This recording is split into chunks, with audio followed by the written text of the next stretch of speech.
ഇവാഞ്ചലിയും അനുദിന സുവിശേഷ വിചിന്തനം. ഈശോമിശിഹായ്ക്ക് സ്തുതിയായിരിക്കട്ടെ. ഏപ്രിൽ 30 പെസഹാകാലം 2-ാം വാരം ബുധൻ.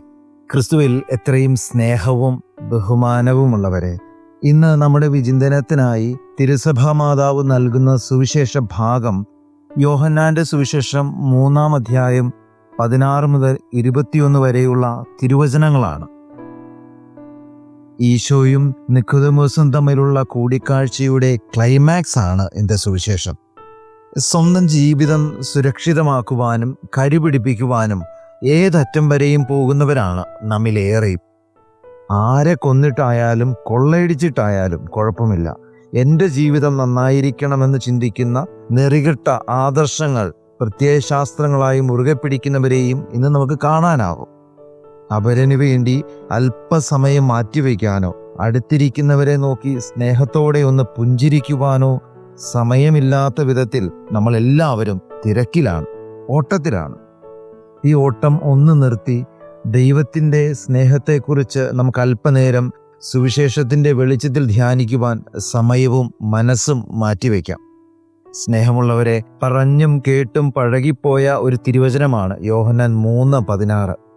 ഇതെനിക്കറിയാം, ഇത് ഞാൻ എത്രയോ തവണ കേട്ടിട്ടുള്ളതാണ്, എനിക്ക് ഈ വചനം മനഃപ്പാഠമാണ് എന്നിങ്ങനെ നിങ്ങളിപ്പോൾ മനസ്സിൽ പറയുന്നുണ്ടാവും.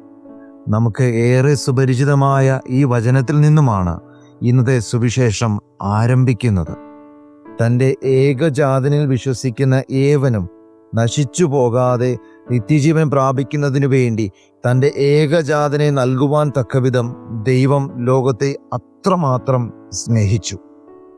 ലോകത്തോടുള്ള കരുതലിൽ ഇത്തിരിയും കൂടെയൊക്കെ പേഴ്സണലൈസ് ചെയ്ത് സംസാരിച്ചാൽ, എന്നോടും നിങ്ങളോടുമുള്ള കരുതലിൽ തന്നെക്കുറിച്ചോർക്കാൻ ദൈവം മറന്നുപോയി എന്നതാണ് ദൈവസ്നേഹത്തിൻ്റെ ഭംഗിയും ആഴവും. അവനവനെക്കുറിച്ച് മാത്രം ചിന്തിക്കുന്നവർ അധികരിക്കുന്ന ഇന്നിൻ്റെ ലോകത്തിന് ദൈവത്തിൻ്റെ ഈ സ്നേഹശാസ്ത്രം അത്ര കണ്ട് ദഹിക്കണമെന്നില്ല. തന്നെ മറക്കാനും അവരനെക്കുറിച്ചുള്ള അനുനിമിഷമുള്ള വിചാരങ്ങളിലേക്ക് വളരാനും സാധിക്കുമ്പോൾ മാത്രമേ ദൈവസ്നേഹത്തിൻ്റെ അഗാപ്പെ വിത്തുകൾ നമ്മിൽ മുളപൊട്ടു മാംസം ധരിക്കൂ. ഇങ്ങനെ ചിന്തിക്കുമ്പോൾ ദൈവത്തിൻ്റെ സ്നേഹത്തിന് ഒരു സാഹസികതയുടെ എലമെൻ്റ് കൂടി നമുക്ക് കാണാനാവും. കാരണം തൻ്റെ ഏകജാതനെ ലോകത്തിനായി ലോകത്തിലേക്ക് അയച്ച ദൈവത്തിൻ്റെ സാഹസികതയോളം വരില്ല നമ്മുടെ ഒരു സാഹസിക പ്രവർത്തനവും.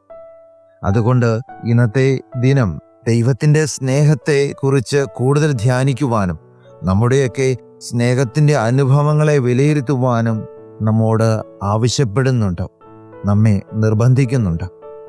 സ്നേഹം നിറഞ്ഞവരെ, ദൈവത്തെയും അവിടുത്തെ സ്നേഹത്തെയും തിരസ്കരിക്കുന്നതും തിരഞ്ഞെടുക്കുവാൻ വിസ്മരിക്കുന്നതുമാണ് ശിക്ഷാവിധി എന്ന സുവിശേഷ വിചാരത്തിലാണ് ഇന്നത്തെ സുവിശേഷവും ഈശോയും നിക്കോദെമോസും തമ്മിലുള്ള കൂടിക്കാഴ്ചയും പര്യവസാനിക്കുന്നത്.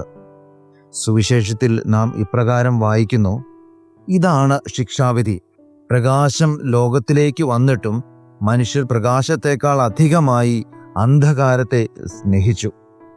ശിക്ഷയെ ഇനി മുതൽ എൻ്റെ പ്രവൃത്തിക്ക് എനിക്ക് നൽകപ്പെടുന്ന ഒരു സംഗതി എന്നതിനേക്കാൾ ഞാൻ ബോധപൂർവം തിരഞ്ഞെടുക്കുന്ന ഒരു സാധ്യത കൂടിയായി വചനത്തിൻ്റെ വെളിച്ചത്തിൽ നമുക്ക് ധ്യാനിക്കാനാവും. പ്രകാശത്തേക്കാൾ അന്ധകാരത്തെ ഇഷ്ടപ്പെടുകയും തിന്മയുടെ വഴികളിലേക്ക് താൽപര്യപൂർവ്വം സഞ്ചരിക്കുകയും ചെയ്തിട്ട് ഞാൻ പാപത്തിൽ വീണുപോയി എന്ന് നിലവിളിക്കുകയും ജീവിതം ഇരുട്ടു നിറഞ്ഞതാണ് എന്ന് കരയുകയും ചെയ്തിട്ട് എന്ത് കാര്യം? ആരും തിന്മയിലേക്ക് ഒരു സുപ്രഭാതത്തിൽ പെട്ടെന്ന് അടർന്നു വീഴുന്നില്ല എന്നതാണ് യാഥാർത്ഥ്യം. കാലങ്ങളായി താലോലിക്കുന്ന തിന്മയുടെ സന്തോഷങ്ങളും ചായ്വുകളും ഒരുവനെ അങ്ങോട്ടെത്തിക്കുകയും അവനെ കീഴടക്കുകയും ചെയ്യുന്നു എന്ന് മാത്രം. അതുകൊണ്ട് നമ്മുടെയൊക്കെ തിരഞ്ഞെടുപ്പുകളെ കൂടി വിചിന്തന വിഷയമാക്കുവാൻ ഇന്നത്തെ സുവിശേഷം നമ്മോട് ആവശ്യപ്പെടുന്നുണ്ട്.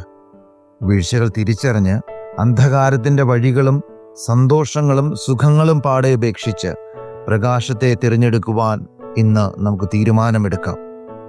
ദൈവസ്നേഹത്തിൻ്റെ സ്വഭാവങ്ങൾ ജീവിതത്തിൽ ഏറ്റുവാങ്ങി ദൈവസ്നേഹത്തിൻ്റെ സംസ്കാരം ജീവിക്കുന്നവരായി നമുക്ക് ഈ ലോകത്തിൽ മാറാം. അതിന് ദൈവം നിങ്ങളെല്ലാവരെയും സമൃദ്ധമായിട്ട് അനുഗ്രഹിക്കട്ടെ എന്ന് പ്രാർത്ഥിക്കുന്നു. എല്ലാവർക്കും ഒരു നല്ല ദിവസം ഒത്തിരി സ്നേഹത്തോടെ ആശംസിക്കുന്നു. ദൈവം നിങ്ങളെ സമൃദ്ധമായിട്ട് അനുഗ്രഹിക്കട്ടെ. ആമേൻ.